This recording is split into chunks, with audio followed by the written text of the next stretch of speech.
obtained the highest number of votes for Vice President with 32,208,417 votes, with a lead of 22,879,210 votes over her closest opponent.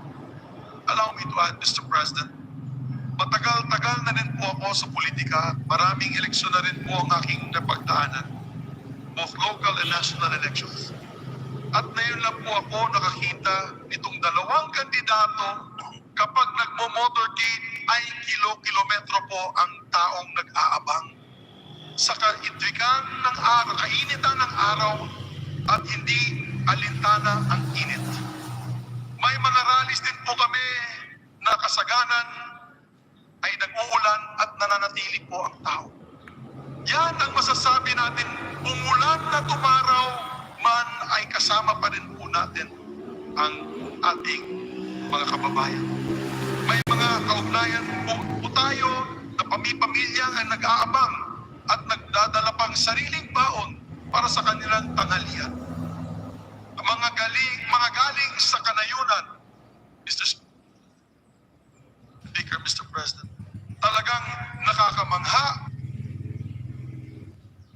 at ngayon ko ulang nasaksihan na ganyan na pagtanggap sa ating mga kababayan sa ating dalawang kandidato. In this election, truly, Mr. President, Mr. Speaker, President-elect Bongbong Marcos and Vice President-elect Sara Duterte were truly rock stars. However, the greater task of the victors today is to unite our countrymen for nation building. That begins today. This weighs heavy on their shoulders. Mr. President, Mr. Speaker, Ecclesiastes 3 says, there is a time for everything. For everything there is a reason, and a time for every matter under heaven. Today, let me urge our kababayans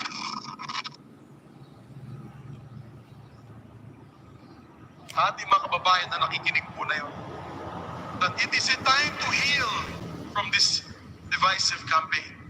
It is a time to respect the will of the majority of our electorate, and most importantly, it is a time to unite.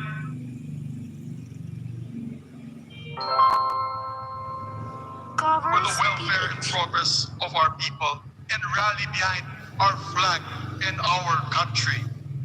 Mr. President, with an overwhelming victory over President-elect Ferdinand Romualdez Marcos Jr.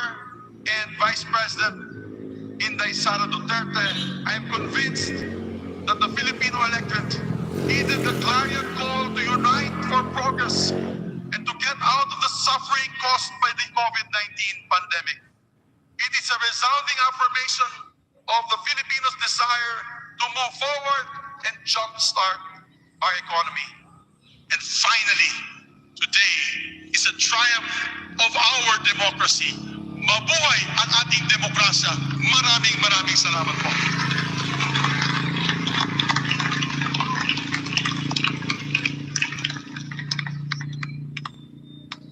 The Majority Leader of the House of Representatives is recognized. Mr. Speaker, may I be recognized to sponsor the report of the Joint Committee. The Majority Leader and Chairperson of the House Panel of the Joint Committees is recognized to deliver a sponsorship speech. Mr. Senate President, Mr. Speaker, distinguished colleagues, guests, ladies and gentlemen, the joint public session of Congress to canvass the votes for the duly elected President and Vice President in the elections of May 9, 2022, is honored and privileged to submit its report to the honorable members of the Senate and the House of Representatives in joint public session. Pursuant to the constitutional mandate of Congress and the instruction of the joint session of Congress, the Joint Committee convened on May 24, 2022 to canvass and tally the votes for the President and the Vice President. After just a day of canvassing, the task had been completed, and we were set to proclaim the duly elected President and Vice President of the Republic of the Philippines. The proceedings of the 22 joint public session has been the fastest canvassing of the presidential and vice president elections results in the country since it adopted the automated election system. Foremost, due recognition must be given to the members of the Joint Committee who work round the clock to canvass the votes in order to proclaim the winners in the soonest possible time without sacrificing accuracy and fairness. The Senate panel headed by the Senate Majority Leader Juan Miguel Mix F. Zubiri, Senator Maria Lourdes Nancy S. Binay, Senator Franklin M. Drilon, Senator Amy R. Marcos, Senator Grace L. Poe, Senator Ralph G. Recto, Senator Pia S. Cayetano as members, and Senator Manuel Lito M. Lapid, Senator Risa Ontiveros, Senator Aquilino Coco III, Senator Ronaldo Pato de la Rosa as alternate members. Likewise, we also take note of the diligence of the members of the House panel. Representative Jesus Crispin C. Remulla, Representative Abraham Bambol N. Tolentino, Representative Christine Singson Mihan, Representative Sharon S. Garin, Representative Manuel Jose Manix Dalipe, Representative Juliet Marie de Leon Ferrer as members, and Representatives Juan Pablo Rimpi P. Dondok, Representative Johnny D. Pimentel, Representative Alfredo Jr. A. Carbin, and Representative Stella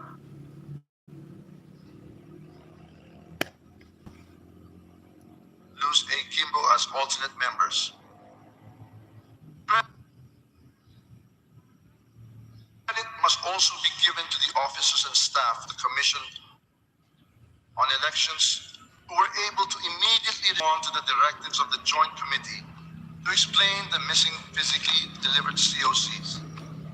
The concerned Provincial Board of Canvassers, through their provincial election supervisors, were able to explain before the Joint Committee through virtual communication the whereabouts of the COCs. The chairpersons proceeded with the canvassing of the electronically transmitted COCs and required provincial election supervisors to submit the actual original copies of the COC. We also commend the members of the Secretariat and the Joint Committee, both from the Senate and the House of Representatives, for their support and assistance, and the members of the media who were with us throughout the proceedings. We also express our gratitude and appreciation to the councils of the candidates who have manifested their graciousness of the respective candidates in recognizing the integrity of this election. Indeed, the healing of the country has begun, and we urge everyone to unite as a nation. Finally, credit is due to the more than 55 million Filipinos, million registered voters who, amidst the threat of the COVID-19, braved the long queues to exercise their right of suffrage, resulting in a record-breaking 83.11% voter turnout. Indeed, our democracy is alive and vibrant. The ever-growing political interest shown by our electorate is symbolic of the people's clamor for change, prosperity, and progress. The Joint Committee canvassed a total of 171 COCs, 132 CSOCs were electronically transmitted to the consolidated canvassing system by the Board of Canvassers of the provinces, cities, and overseas absentee voting countries. Guys, 39 gumagawa lang COCs were talaga ako ng physically paraan delivered to para the Senate of the Philippines makapag-live naman ako from the sa aking Special YouTube Board channel. of Canvassers for Kasi overseas wala pa absentee naman ako voting, wala pa naman ako local sa absentee Manila, no? voting, And and detainee so, voting. With all soon makabalik na ako the Manila kasi 171 dito sa COCs provincial standing, napakabagal po talaga Senator ng signal Ferdinand dito. Bongbong Romualdez Hirap Marcos talaga ng Jr. signal. and Davao City Mayor Sara Zimmerman Duterte obtained the highest number of votes among the candidates for president and vice president respectively. Bennett Marcos Jr. received 31,629,783 votes, or a lead of more than 16,593,010 votes over his nearest rival. Vice President Maria Leonor Robredo. For the vice presidency, Mayor Sara Duterte received 32,208,417 votes and had a margin of over 22,879,210 votes over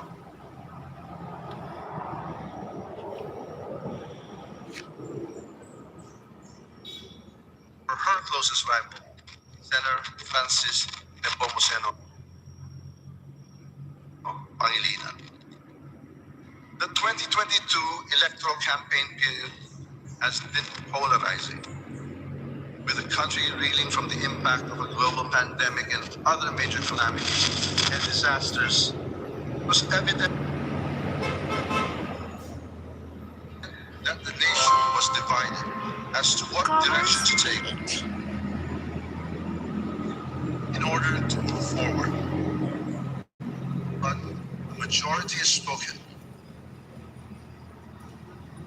It is high time that we listen to their voice and uphold the outcome of our democratic process.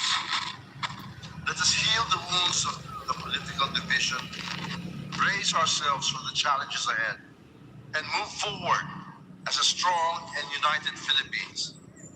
Let us be prepared to work harder for the nation and give our full support to the new leadership.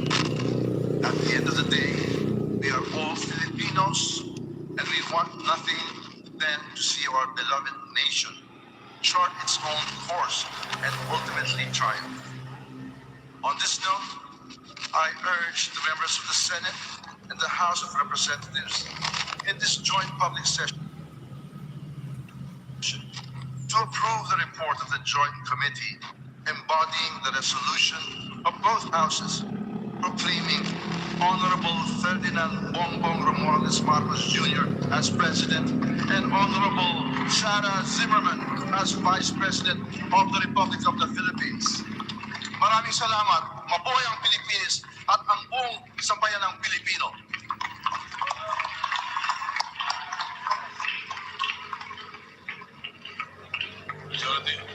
Thank you, Mr. President.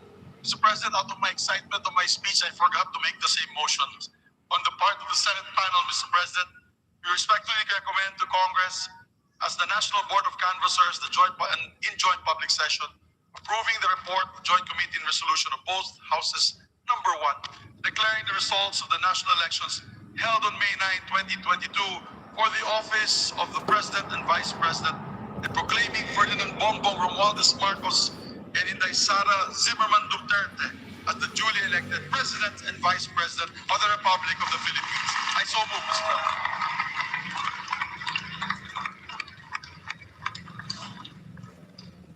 Majority Leader, we would like to Yes. entertain a formal motion for For the the adoption of the resolution. Yes. Mr. President, we're now ready to proceed to vote for the adoption of the report and the accompanying resolution. On the part of the Senate, I move for the approval of the report of the Joint Committee and the adoption of the accompanying resolutions of both houses. Number 1. Distinguished members of the Senate, there is a motion by the Majority Leader to approve the report of the Joint Committee and to adopt the accompanying resolution of both houses. Number 1,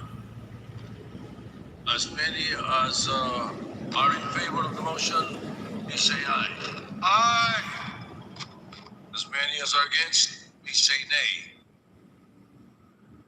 The ayes have it. On the part of the Senate, the report of the Joint Committee is approved and the resolution of both houses of number 1 is adopted. The Majority Leader of the House of Representatives is recognized. Mr. Speaker, we now proceed to vote for the adoption of the report and the accompanying resolution. On the part of the House of Representatives, I move for the approval of the report of the Joint Committee and the adoption of the accompanying resolution of both houses number 1. Distinguished members of the House of Representatives, there is a motion by the Majority Leader to approve the report of the Joint Committee and to adopt the accompanying resolution of both houses number 1. As many as are in favor of the motion, please say aye. Aye. As many as are against, please say nay. The ayes have it. On the part of the House of Representatives, the report of the Joint Committee is approved and resolution of both houses number 1 is adopted.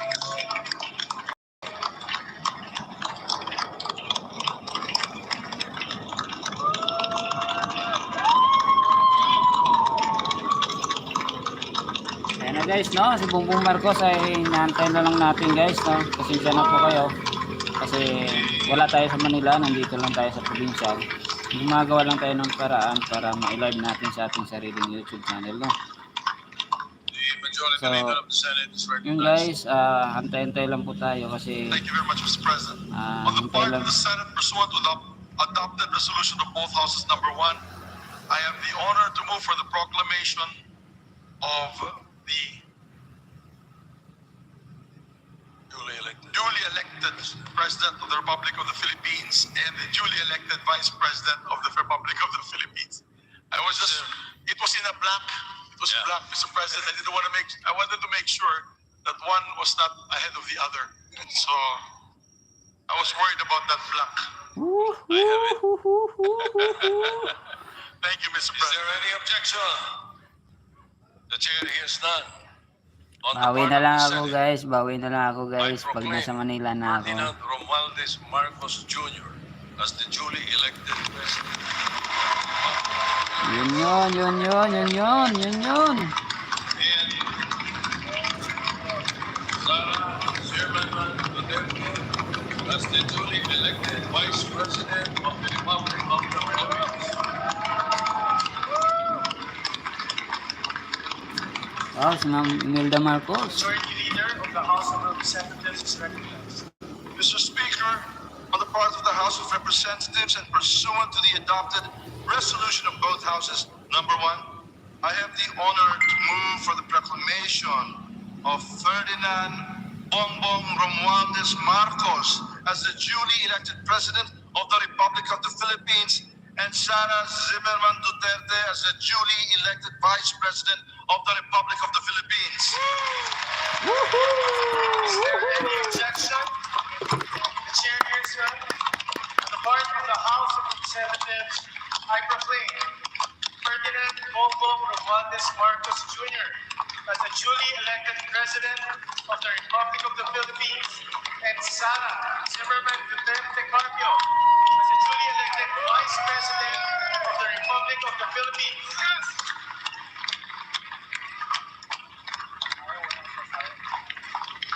Ay, grabe. Tutuwa kami. We shall now Tutuwa proceed po. to the approval of the journal of the joint public session, and for this purpose, the Senate Majority Leader is recognized. Thank you very much, Mr. President. On the part of the Senate, I move that the Honorable Senate President be authorized to approve the Journal of the Joint Public Session and that such approval shall be considered as the action of the Senate of the Philippines. Any objection? Chair hears none. The motion is approved. Woo! Majority Leader is recognized. Mr. Speaker, on the part of the House of Representatives, I move that the Honorable Speaker be authorized to approve the Journal of the Joint Public Session and such approval be considered as the action of the House of Representatives. Is there any objection? The chair hears none. The motion is approved. The Senate Secretary is now directed to turn over the consolidation and canvassing system, the machine, and return all the ballot boxes, as well as all the pouches containing the certificates of canvass and election returns to the Commission on Election. So directed. President, on the part of the Senate, I move that we designate the members of the Senate panel of the Joint Committee as members of the Notification Committee. If there is no objection, the chair appoints the members or designates the members of the Senate panel of the Joint Committee as designated members of the Notification Committee. Mr. Speaker, on the part of the House of Representatives, I move to designate the members of the House panel of the Joint Committee as members of the Notification Committee. Is there any objection? The chair hears none. The motion is approved. The members of the House panel of the Joint Committee are designated as members of the Notification Committee. Mr. President, Yes, go ahead, Majority Leader. on the part of the Senate, I move to suspend the joint public session to notify the duly elected President and Vice President of the proclamation and invite them to the rostrum. Is there no objection? Chair hears none. Motion is approved. On the part of the Senate, the joint public session is suspended. Mr. Speaker, on the part of the House of Representatives, I move to suspend the joint public session to notify the duly elected President and Vice President of their proclamation and invite them to the rostrum. Is there any objection? There being none, the motion is approved. On the part of the House of Representatives, the joint public session is suspended.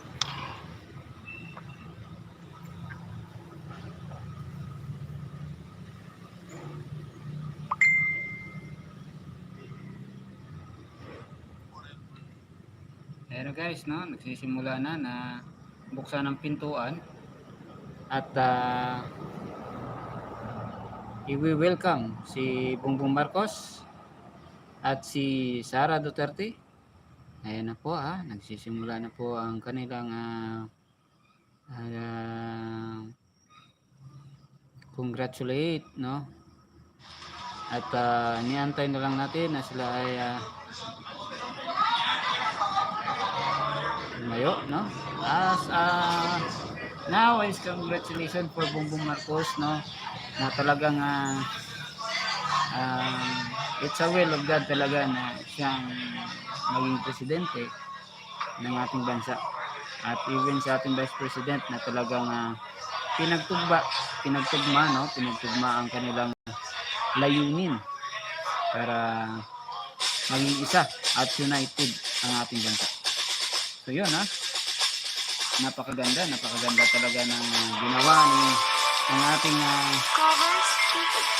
Congress, no? Napakaganda talaga ng ginawa ng ating Congress ngayong araw at peacefully at maganda ang kinalabasan. At ngayon, nakikita na natin po ang proclamation, guys, no? Ang proclamation ngayon at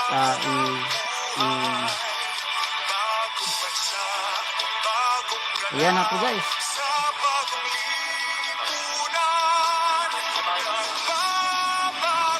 At tinanggal na po ang kanilang mga mask, no? Tinanggal na ang kanilang mga mask para ma-recognize at makilala sila ng mabuti ng ating mga pamamayang Pilipino dito sa final at proclamation. At talagang normal na tinalaga si Bongbong Marcos ngayong araw bilang isang pangulo ng ating bansa. At ngayon din si Lini Robredo si Sara Duterte ay talagang inanunsyo na as a Vice President. Ayan. So napakaganda talaga ng ating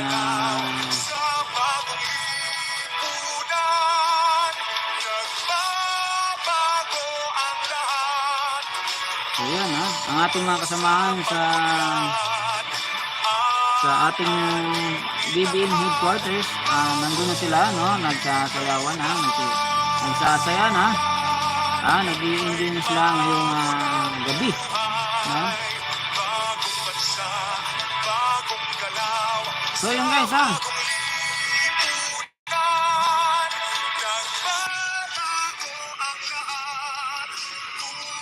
Oy.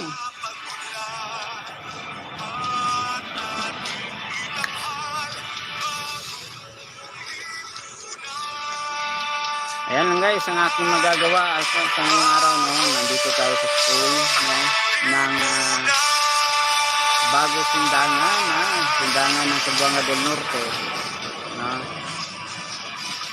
So inaantay na lang natin yung proclamation ni Bongbong at Sara doon sa kanilang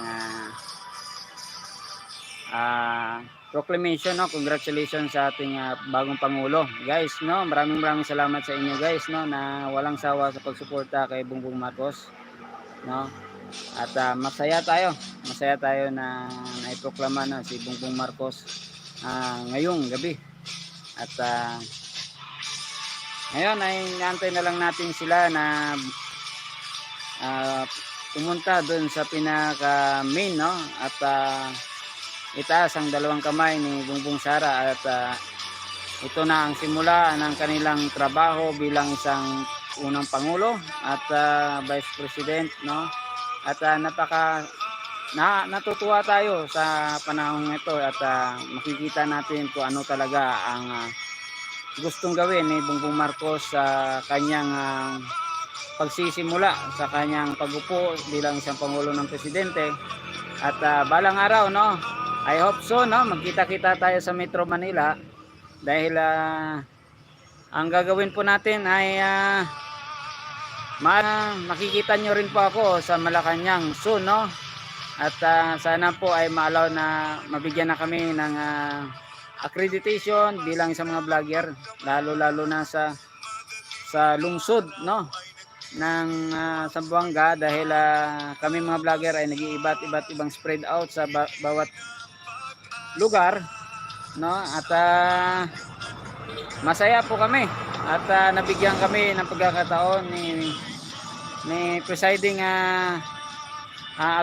ni Attorney Vic Rodriguez ng accreditation bilang isang mga vlogger, lalo na sa aming mga taga-suporta ni Bongbong Marcos, supporter ni Bongbong Marcos sa kanyang kandidatura. Mula po nung nag-file siya ng kanyang COC ay hindi po kami tumigil, no, hindi kami tumigil na magbigay ng impormasyon at goodness na impormasyon sa ating mamayang Pilipino, lalo na sa mga sulok-sulok dito sa ating sa Mindanao, no, na talagang hindi naaabot at hindi nararating ng ating mga national government o provincial government dahil sa issue dito. Pero ngayon nagagawa natin ng paraan na para makilala na mabuti si Bongbong Marcos dito sa kasulok-sulukan ng ating mga bayan dito sa Mindanao. At naging successful dahil ay halos ang laki ng lamang ni Bongbong Marcos dito sa Zamboanga del Norte sa kanyang kandidatura at sa kanyang mga boto dito sa lugar kung saan ay haka-haka at mga marites ay malakas daw si Leni Robredo dito. Pero ang nangyari sa mga kamay pa rin ng mga tao, no, talagang masasabi natin si Bongbong talaga ang malaking magagawa sa ating bansa dahil kahit ngayon ay kami po ay nagagalak at nagpapasalamat sa mga taong sumuporta, walang sawang sumuporta kay Bongbong Marcos. At wag niyo po kami kalimutan sa aming ginagawa dahil gagawin po namin ito, hindi po pang sarili naming interes, gagawin po namin ito para mas lalo pa pong makita ng ating mamayang Pilipino ang ating mga ginagawang benefits ng ating mamayan, no. At ating pong pupuntahan pa ang iba't ibang lugar kung saan makikita natin kung ano pa mga gustong gawin ni Bongbong Marcos sa ating mamamayang Pilipino. Ito ba ay papatupad niya lahat ng kanyang plano sa ating mamamayang Pilipino na maging maganda ang takbo ba ng buhay ng ating mga mamayang Pilipino pagdating ng araw. So yun ang ating aabangan sa kay Bongbong Marcos. At the same time, pupunta tayo sa Malacanang zone, no? I hope, no? At alam natin na talagang tutukan natin yung mga bagay na gustong malaman ng ating taga-subaybay, lalo-lalo na sa aking mga subscriber.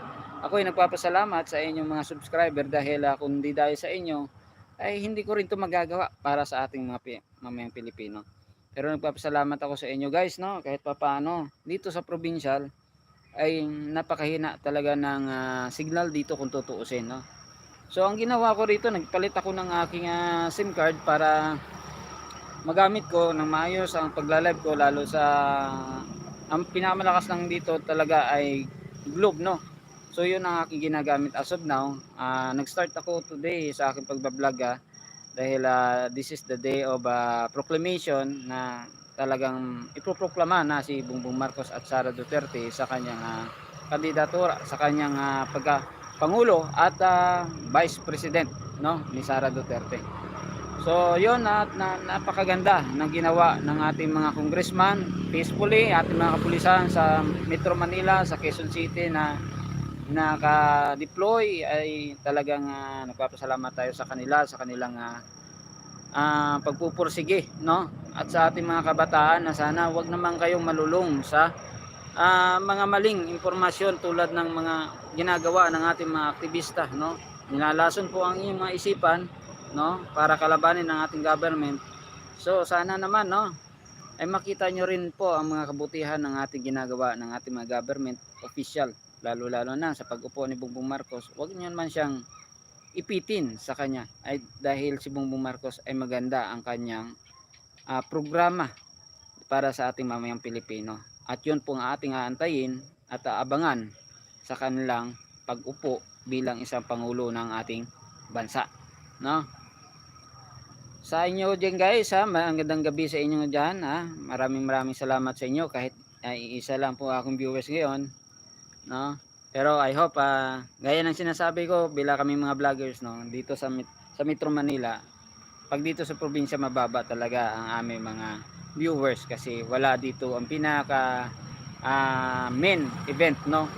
Kumbaga dito ang amin lang dito sa probinsya ay malaman namin bawat sulok ang mga hinain ng ating mga katutubo, lalo na sa mga subanin ng mga katutubo dito sa Zamboanga del Norte, ay malaman ni Bongbong Marcos ang mga kagustuhan nitong mga ating mga ninuno at mga matatanda, ating mga senior, na talagang marami silang kahilingan. So abangan niyo po yan guys kung ano ang mangyayari, at sa ating mamayang Pilipino ano pa mga problema nila dito, kung bakit ilan sa mga municipal dito ay hindi nag-aasenso, wala talaga pag-aasenso. So ayun po ang ating sinuyod dito sa Zamboanga del Norte, dahil iba dito ay nakakaawa, no? Municipal sila, tinatawag na silang municipal pero wala pa rin silang magandang improvement sa kanilang bayan. So yun ang ating nakikita dito. So malalaman natin kung anong impormasyon na malalaman natin sa pagdating namin sa Metro Manila, at abangan nyo lang po kami, no? Maraming salamat dahil pagdating ng araw magkita-kita po tayo dyan sa Metro Manila. Thank you very much at God bless all you guys, no? At ako'y magsa-sign off tonight, no? Magsa-sign off na po ako. Thank you very much sa inyong pag-antabay dyan, at pasensya na po kayo kasi ito lang ang paraan ko para makapag live ako sa aking pagproklama kay Bongbong Marcos dito sa aking channel. So yun lang aking magagawa as of now guys, at tingnan nyo naman, napakaganda ng ating panahon today,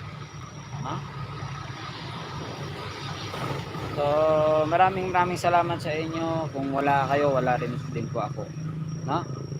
Ayan, at God bless all you guys, at ako'y nagpapasalamat sa inyo, at see you sa aking mga kapwa vlogger dyan sa Metro Manila. Ayun, namimiss na rin ako ng aking mga kapwa vloggers dyan na walang sawang pagsusubaybay kay Bongbong Marcos mula pa nung kami sa arena, Philippine Arena, no? Ay nakakatuwa talaga dahil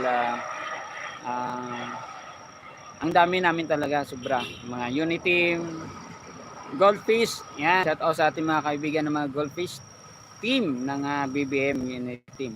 Yan, thank you very much sa inyo guys, no? At see you guys. Tataabangan natin kung ano pa yung mga mangyayari dun sa live nila, dun sa main headquarters sa Mandaluyong City. Yan. Thank you very much sa inyo. God bless all you guys. Have a good day.